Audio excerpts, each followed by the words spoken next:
Olá a todos, bem-vindos ao resumo semanal dos mercados financeiros da Air Trading. A semana passada ficou marcada pelo anúncio por parte do Banco Central Europeu das suas taxas de juros. E tal como se esperava, o Comitê decidiu reduzir em 25 pontos base as três taxas de referência. Assim sendo, as novas taxas de juros foram fixadas em 3,4% para as operações principais de refinanciamento, nos 3,65% para a facilidade permanente de cedência de liquidez e nos 3,25% para a facilidade permanente de depósito. Esta redução surge num contexto de inflação baixa e de crescimento anémico da economia da zona euro, sendo que o mercado já está à espera que na próxima reunião de dezembro o Banco Central Europeu volte a reduzir a sua taxa de juros em mais 25 pontos base. Com isto, o euro afundou-se ainda mais, mantendo a tendência descendente das últimas semanas face ao dólar. Para além do Banco Central Europeu, importa destacar que estamos outra vez na earnings season nos Estados Unidos da América, ou seja, na temporada de apresentação de resultados empresariais. Os grandes destaques desta última semana foram os resultados de ASML e de Netflix. Começando primeiro pela ASML, a fabricante de equipamentos para a produção de microprocessadores, basicamente divulgou um resultado acima do esperado por parte do mercado. Agora, a previsão para as vendas em 2025, essas vieram abaixo das expectativas, o que fez com que as ações da maior empresa de tecnologia na Europa derretessem mais de 15%.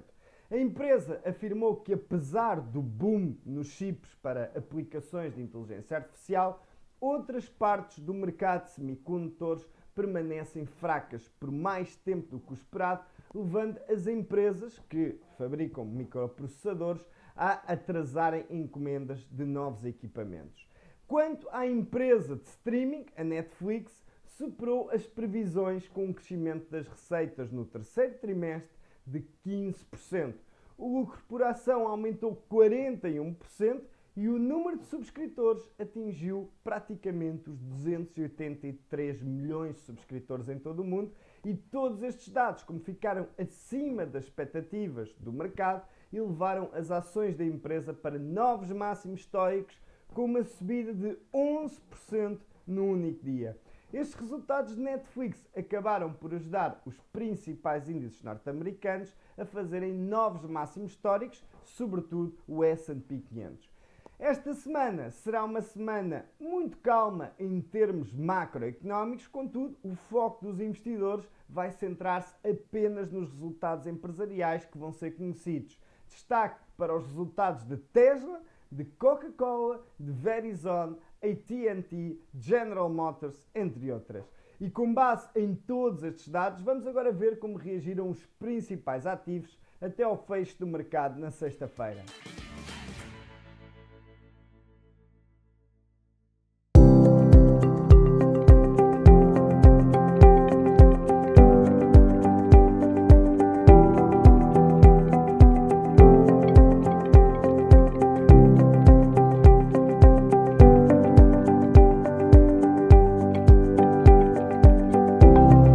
Relativamente à oportunidade, esta semana destacamos o comportamento em termos técnicos do índice de referência na Europa, o Eurostock 50.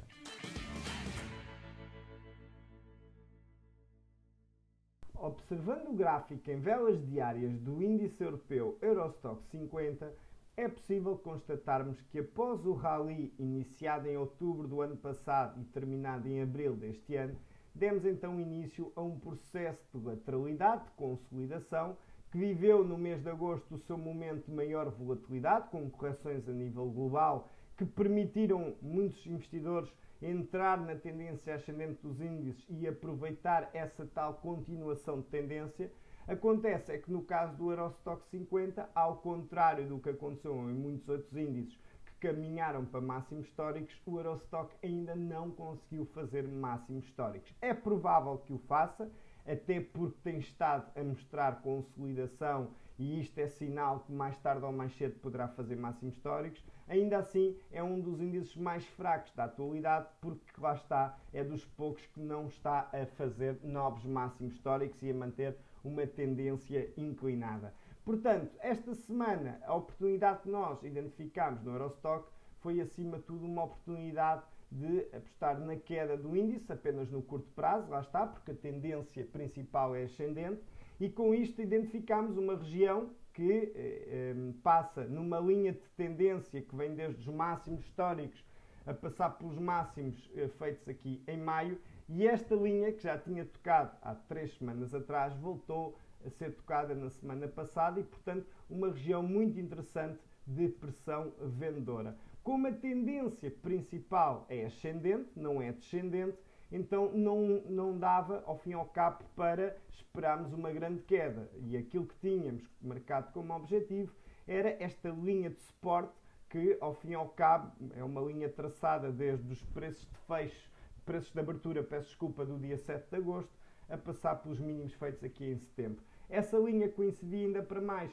com a média dos 200 dias, com a média dos 50 dias e com a média dos 100 dias, que todas se cruzam atualmente na região dos 4.900. E, portanto, ao fim e ao cabo, estamos a falar de um trade de curto prazo que acabou por se fazer em poucos dias pela amplitude do movimento descendente que aqui tivemos e que nos permitiu encaixar aqui um ganho de 3%, sabendo, no entanto, que a tendência se mantém ascendente e que é mais provável no futuro podermos vir a registrar novos máximos históricos, mas este continua a ser um dos índices mais fracos e, portanto, é um daqueles que será sempre um dos eleitos para fazermos posições curtas quando identificarmos sinais de debilidade. Caso pretenda conhecer os nossos serviços e perceber de que forma se pode tornar num investidor com ganhos consistentes e sustentáveis, entre em contacto connosco através do nosso WhatsApp ou telefone, ou, se preferir, através do nosso e-mail. Desejo-lhe uma boa semana de trading e até para a semana.